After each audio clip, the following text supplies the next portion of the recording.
Дэлхийн зүүн Монгол олон улсын байгууллагаас Дорнот аймгийн 8 багт хэрлэн сумын 8 багт гамшиг төсвөртэй орон нутаг төсөл хэрэгжиж байгаа.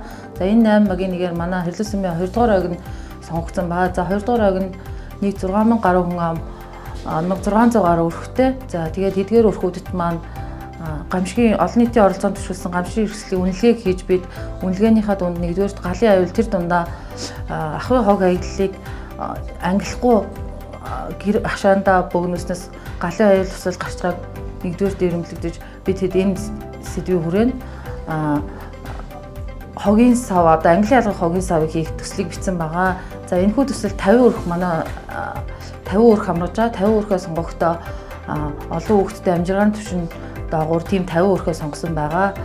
За бид мөн төслийн хүрээнд 6 сургагч багшийг бэлдэж 6 саврагч багш маань гамшигын эрсдлийг бууруулах мэдлэг чадварыг иргэдэд олон нийтэд олгох сургалтанд 1015 иргэнийг хамруулсан байна. За тэгээ мөн бэлэн бай аяны хүрээнд эрсдлийн үнэлгээ бэлэн байдлын төлөвлөгөөг 580 айлд хийсэн байна. За мөн төслийнхөө хүрээнд бид төслөөс өгсөн тоног төхөөрөмжийг байрлуулж танхимтай болсон байгаа. Иргэдэд гамшигын бэлэн байдлыг сурталчлах, мэдлэг чадварыг олгох танхимтай болсон байгаа. Тэр танхимдаа сургууль цэцэрлэг одоо олон нийтийн байгууллагын бүрд сургалтуудыг хийсэн байгаа сургууч багш нар маань. За мөн төслийн хүрээнд иргэдийг одоо гамшиг болгоод цуглуулах 2 цуглах цэгийн тэмдгийг бид хэд байршуулсан байгаа. Энэхүү Дэлхийн зүүн Монгол олон улсын байгууллагаас зарсан гамшиг төсөлтөд орон нутаг төсөлд хамрагдсандаа багийнхаа нийт иргэдийн өмнөөс маш их баяртай байна. Дэлхийн зүүн Монгол олон улсын байгууллагын хамт олонд ажлын өндөр амжилтыг хүсье.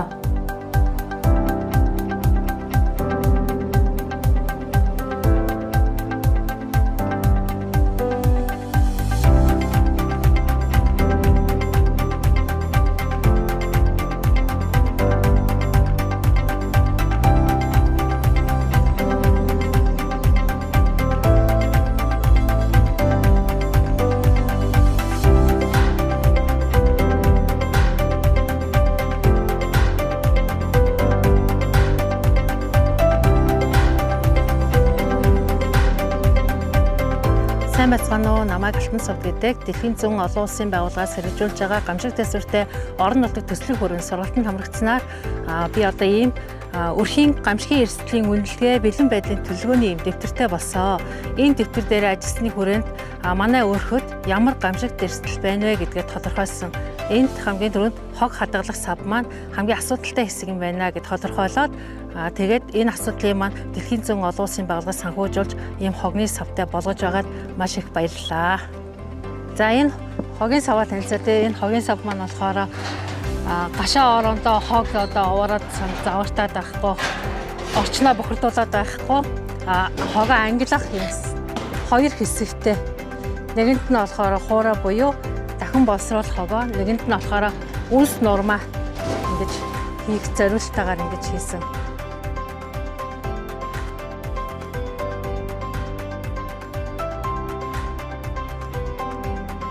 За манай баг нь Дэлхийн зүүн олон улсын байгууллагаас хэрэгжиж байгаа гамшиг төсвөртэй орон нутаг төслийн хэрлэн сумн дээр байгаа 8 багийн нэгээр энэ төслийн маань ажил шалгараа хэрэгжиж явж байгаа.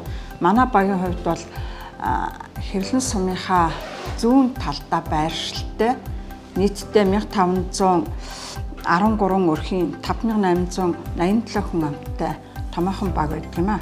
За гамшиг төсвөртэй орон нутаг төсөл хэрэгжснээр манай багийн хувьд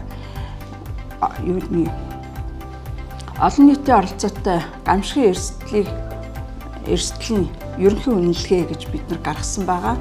Энэ үнэлгээгээр манай баг нь нэгдүгээрт хог хаягдал хог хаягдал ил задгаа үнс нурмаас болж ахын галт төмөр их гарч ийн гэдэг нэгдүгээр эрсдэл нь гарсан. Энэний дагуу бид нар төсөл рүү бид нар цэвэр жишг айл цэвэр хороол гэсэн төслийг бичиж өгч энэ төсөл маань хэрэгжээд ажиллаж байна.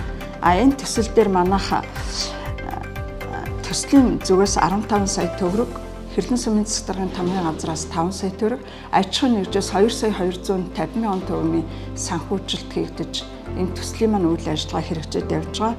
Энэ төсөл дээр бид нэр 50 өрхийг оруулсан байгаа. Энэ 50 өрхөө шалгуур үзүүлэлт нь болохоор олон хүүхэдтэй өртөлгөөсөн эмэгтэй, хөгжлийн бэрхшээлтэй, ганц бие ахмад настан гэсэн шалгуур үзүүлэлтээр энэ 50 өрхөө шалгаруулад ингээд 50 өрхний сонгогдоод төслөө аваад бид нар энэ төсөл маань амжилттай хэрэгжиж байгаа. Хамтарч ажиллаад төслийн эхэндээ Дэлхийн зүүн олон улсын байгууллагын төслийн багийнхандаа баярлалаа.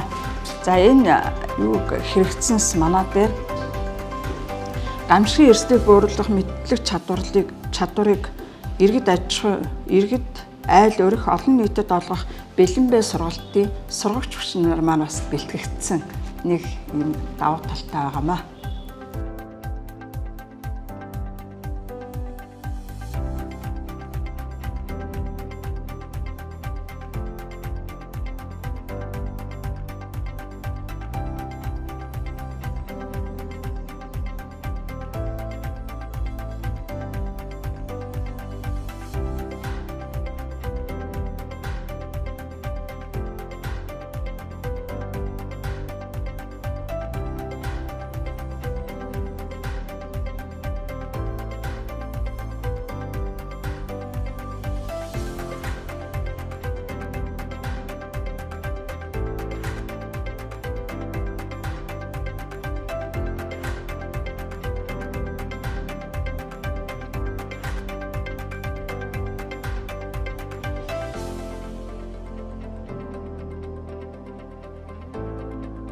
Дэлхийн зам олон улсын байгууллагын гашуун төсвөртэй орон нутаг бэлэн бай сургалтын сурагч багш Балжин Далан байна.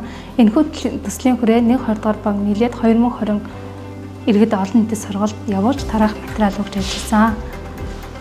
Мөн 1157 өрхийн дэвтэртэй болгож цаашид яаж ажиллах талаарх мэдээлэл өгч ажилласан.